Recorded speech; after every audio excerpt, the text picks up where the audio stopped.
This is Jim Highsmith, and you're now listening to the Agile Principle podcast. On the 6th day of Christmas, my true love gave to me 6 geese a-laying, 5 golden rings, 4 calling birds, 3 French hens, 2 turtle doves, and a partridge in a pear tree. Greetings and welcome to another edition of the Agile Uprising podcast. I am your host this evening, Jay Hrcsko. Joined with me is fellow board member Chris Murman. Yeehaw! And you are listening to yet another episode in the Agile Uprising 12 Days of Agile podcast series. Tonight we're going to talk about principle number 6, which is face-to-face. So let's just dive in.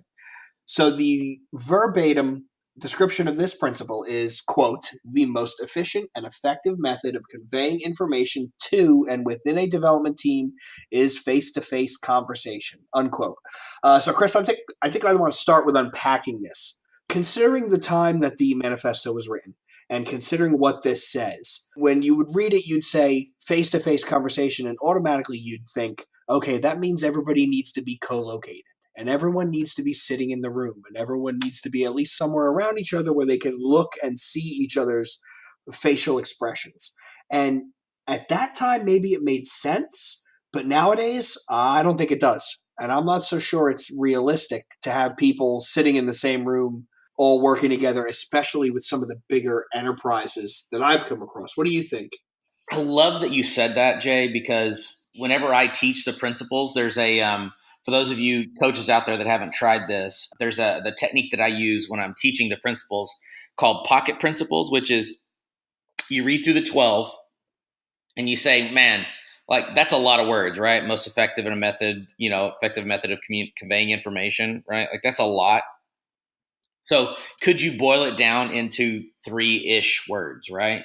So what I tell teams is you're not going to remember all this verbatim. Hell, I read through these almost every day, and I can't read them verbatim. So what you can do is you can, get a pocket version of, right? So, and I love teams' version of this because a lot of times they do use the word co-location. They do use the words, sometimes they say, oh, well, this is the stand-up or daily scrum principle kind of a thing. I would agree. Like most people default to this type of, well, we have to be looking at each other in the eye kind of a thing, which is interesting because back in 2001, when they wrote these, the world was different than nowadays, right? Would you agree, Jay? Absolutely. It is it's almost 20 years, right? It's way different than the intent or what it was back then. I mean, this was authored by software professionals for software professionals under the guise of making the craft better, leaning on your XP principles. And back then with startups and smaller companies, and IT still being a fairly new field, it was easy to say, put everybody face to face. It was easy to say everybody be co-located. But the last couple places I've worked, it's a lot easier said than done. While what my personal opinions aside, I do think that in order for us to, and by us I mean Agile practitioners, anyone working in IT, I think in order for us to succeed, we need to find a good way to have high value, high fidelity conversations, regardless if they're face to face or not.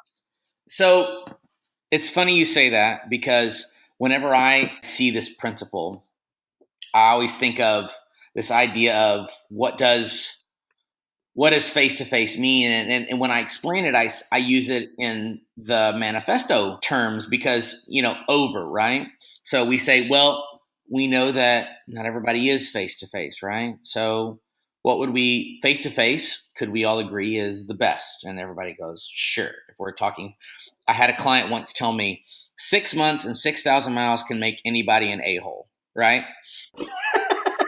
And I've used that phrase verbatim, depending on the people that are listening. Sometimes they use the full version of a-hole, but regardless, you can seem like a jerk when you're via email or via instant messenger or via whatever, because tone can always be conveyed there, even over the phone, right? Even if you can't see, like you and I are doing this podcast, I can't see your face right now. We have done podcasts where I've seen your face. It's a completely different experience. I mean, I can make guesses about what that scraggly bearded complexion is doing right now in the dark with the headphones on. But I know what I kind of have an idea versus some people, we have no clue, right? So if we have to choose, what would we rather choose? Does that make sense, Jay? Absolutely, it makes sense. To your point about being able to see versus not see, there's that widely quoted study, which is depending upon what side of the internet you come down upon, is either complete garbage and debunked or completely valid. But it talks about communication and how a large percentage of our communication is done non-verbally. So I think it was, and I know the statistics are wrong, but something insane like 70% of our communications or 80% of our communications is all nonverbal. It's all look and feel. Another small percentage of that, like 15 or 20%, is the words we say, and then the last 5% is the actual tone. No, another 15 or 20% is the tone, and the last 5% is the words. So what you say isn't as important as how you say it and your face when you emote it. And you're absolutely right. The board meetings we've had and the podcasts we've had where we see each other, there is almost a different sort of interaction because you can see when someone is winding up to speak. You can see when someone is frustrated. You can see when someone is excited and wants to get back onto a topic, which if you're not verbally looking at someone and trying to do it over the phone, it can be pretty painful. Let's be honest, it can be pretty painful. You just don't know when the pauses are, right? You don't know when the times to, it's like, oh, again, you and I have talked enough to where I could kind of hear you about to put that punctuation there. So I knew about the time to step in. But if you don't know that person, you don't know the situation, which often with our coworkers, especially when we've got offshore teams or we've got maybe onshore remote teams, one's in Phoenix and another's in Philly or Dallas or whatever, right? Like often it's a different time where you are. It's a different type of environment. You don't know the context in which they're coming from. You don't know, when you sit next to each other, you know exactly what context they're coming from. I was reading this blog post once about how you stand communicates so much about how people respond to you. Like there's the so-called power positions of, right? Like anything that makes you seem bigger than yourself, right? Where you've got like the hands spread across the table and you're like making your stance bigger than what it is versus like if you're kind of closed armed and cross-legged and kind of like closed off in the corner, it communicates a vastly different message. I like that you bring this up, Jay, because so much of how we present ourselves in face-to-face communication is almost more important than if we're going to do it. Because, I mean, if you're going to be if you were to be closed off and guarded with your body language, wouldn't it almost be better to be remote? Absolutely. Well, because then people would be able to pick up on that. They don't. If they don't have the verbal cues, all they can go off is the words used and the tone, and those can. Honestly, a sociopath could easily manipulate that and say, "Oh no, you're just inferring the wrong tone."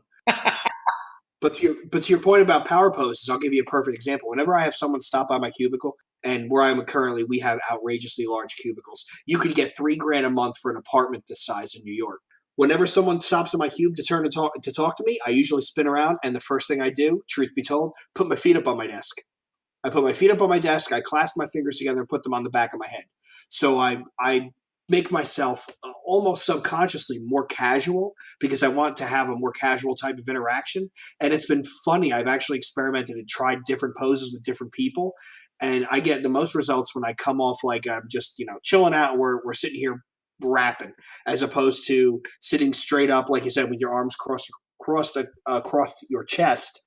You come off with an almost imperial or guarded airs, which is not healthy communication. I have this mental image of you, like you have like a notebook of like Jen, day 73. Today I tried this pose with her, and this was how she responded. She didn't spit in my face as opposed to yesterday, but today it was more of an open-handed slap. Actually, if you'll open the notebook and it looks like the notes that what's his name takes in The Big Lebowski, and I'll leave you to remember that one. So let me talk about this, Chris. One of the things here we have for potential agenda is: can you think of an example where this principle was ignored or not paid enough attention to as it should have been, and then things went a little sideways? So, all right, this is probably not going to sound like I'm answering your question, but this is what I was thinking of when I saw that question. So I do a workshop on a technique called brainwriting, which is like nonverbal brainstorming kind of a thing, where you write down your answers and you pass the paper to people. I've given it a couple conferences, and it's gotten some awesome feedback. But when you think of face-to-face conversation, we say, well, we're going to get in a room and we're going to talk to each other, completely forgetting the fact that face-to-face conversation may not mean the same thing to different people. So if I, as a purported extrovert, I don't know that I am or not, but regardless, right? So like I can communicate face-to-face, that's fine. But let's say I'm talking to an introvert, right? If they don't respond, does that mean that face-to-face conversation failed? Or does that mean that I was face-to-face conversation for them? I wasn't meeting them where they were at. Do you know what I'm saying? Yeah, and you know what? You bring up a good point. There's a lot of conversation nowadays about introverts versus extroverts. And if you think about some of the people that go into software development or even technology as a whole, a lot more of them are introverted than extroverted. So maybe this push for face-to-face communication is not the best way for them to talk. Maybe, and I know there's all these studies about getting more people involved in a team and whatnot. And most people, it's been my experience, even the quietest person eventually comes around and starts communicating and starts contributing. And usually they're the ones that come out with the greatest ideas. But it does sort of slap in the face to, hey, maybe this isn't for everybody and it won't work perfectly. And maybe we got to try something a little bit different. I'll give you an example about my experience of face-to-face communication. So the last couple places I've worked, they have distributed teams. And the current engagement, current job, whatever place I'm robbing a check, they have a highly distributed team. So you have QA and development resources onshore and nearshore, offshore, halfway around the planet. It's been pretty crazy. And just now we're starting to get into we've started to realize that, well, not we, the upper management started to realize that we need better video conferencing software. We need the ability to see each other. Something as simple as a daily stand-up. And I knock on wood, I consider myself very lucky and very blessed that the remote members I have on this team are all very active. They're very talkative. They all contribute. They all have something to say, which is awesome because that's not always the case. But some other teams have struggled. And now corporate-wise, we're starting to get a little bit more emphasis to they just installed video phones for everybody. And they're making sure all of our offshore resources have webcams. So it's just being able to look at someone. You're right. You can infer a lot more by how they're acting and how they're emoting and how they're moving to what they're actually saying. So I love that because you're not it's not what they say, like you said earlier, that's the most important thing. Like the whole picture of who their person is during communication periods speaks to who they are more than anything. I'll do you one better, not to try to one up you, but I was on a coaching gig where it was me, kind of a more balanced kind of coach gig. I had a traditional business analyst who wanted to try coaching, and then I had like a tech lead kind of architect kind of situation. We were kind of, the three of us were inserted into this sort of dojo environment where we were going to take like a whole division of people and send them all through these mini little coaching gigs where we kind of teach them all how to be teams, so to speak. And we're sitting there in it wasn't the first one, but it was one of our early meetings. And there we're all taking notes and we're all kind of chatting, so to speak, so that we can stay on the same page. And I'm noticing that the tech lead is not speaking, but yet he's typing through our Slack channel. He's typing things to me through Slack. And he's having a conversation with me, like I'm communicating, the BA, she's communicating. We're communicating verbally, and yet he's communicating to us non-verbally.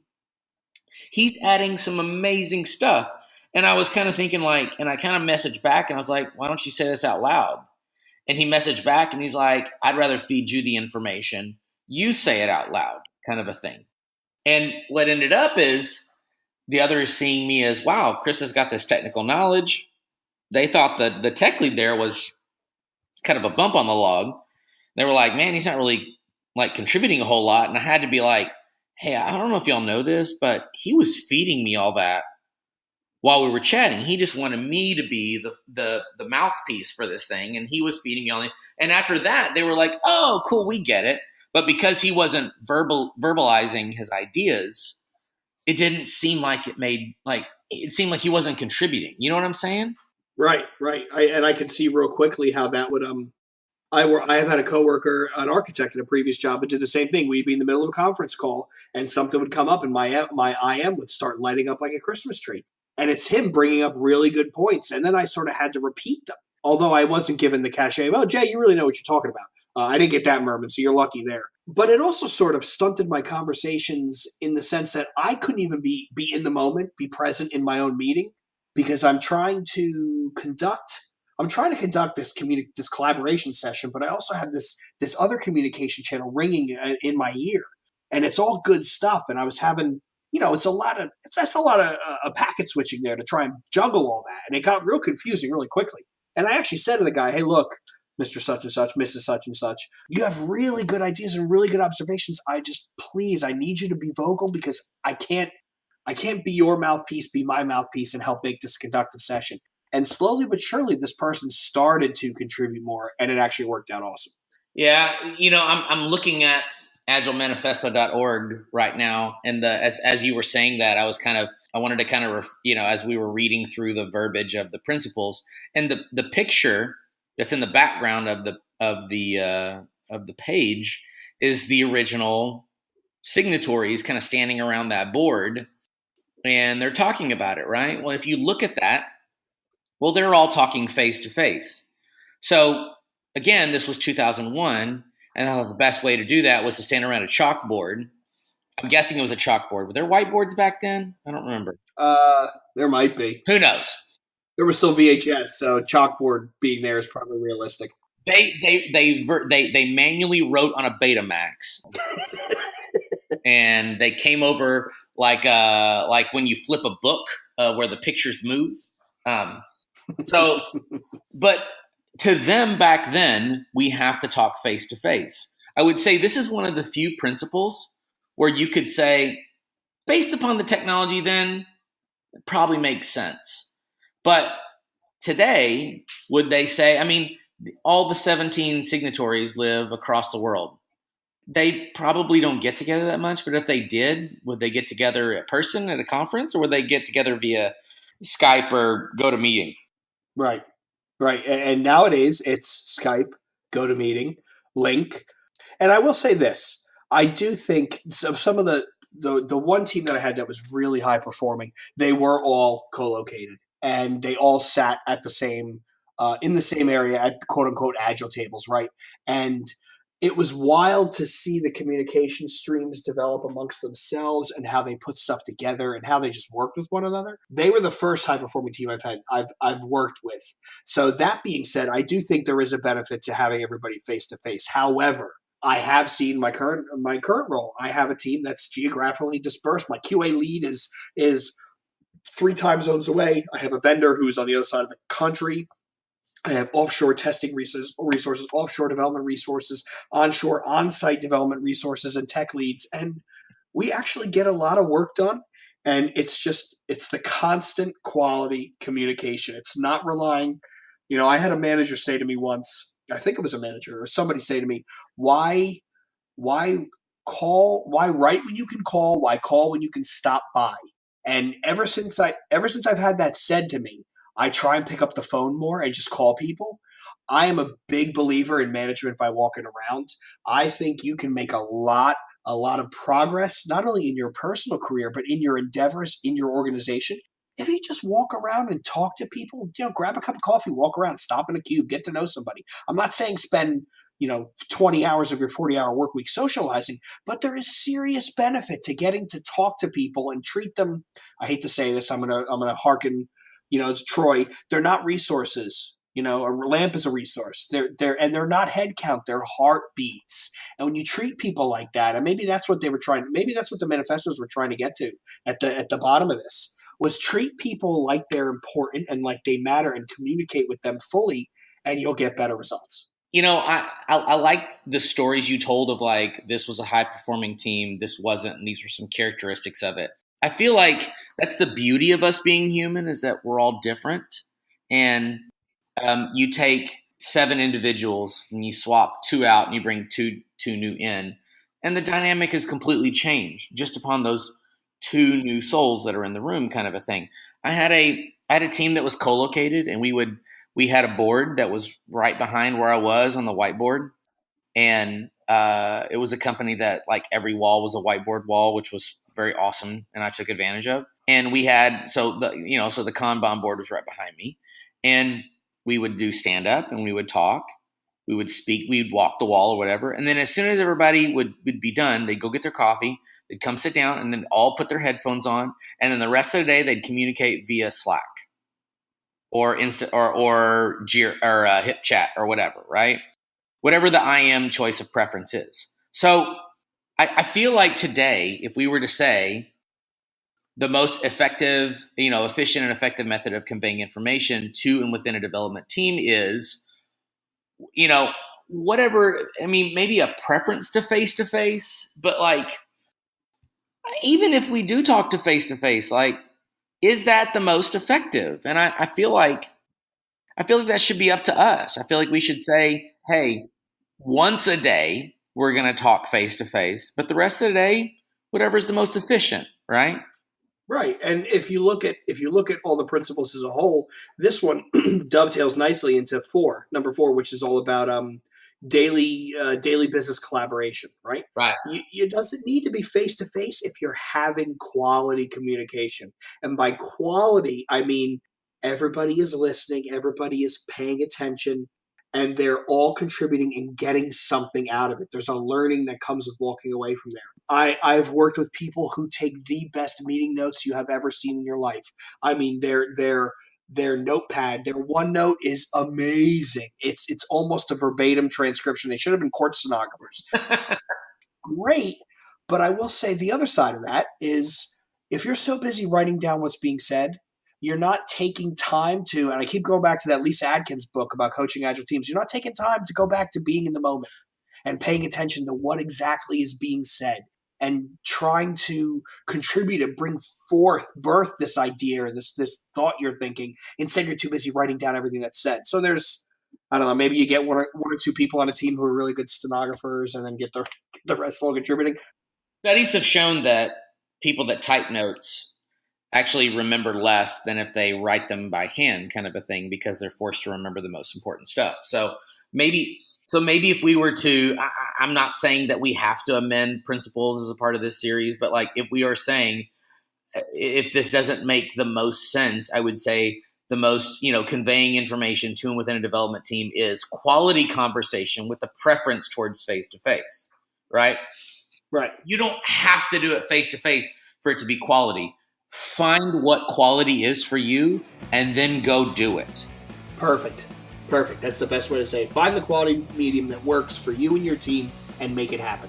So we're coming up on the 25-minute mark, Chris, and I know it's just the two of us. I don't want to bore everyone to death. One last thing is we're trying to include challenges to our readers, challenges to our listeners. If you're reading this podcast, you're in a different dimension, and God bless you. Send us whatever you're using to transcribe it. My challenge, it would actually go back to the piece of knowledge that was passed on to me. Don't write when you can call. Don't call when you can stop by.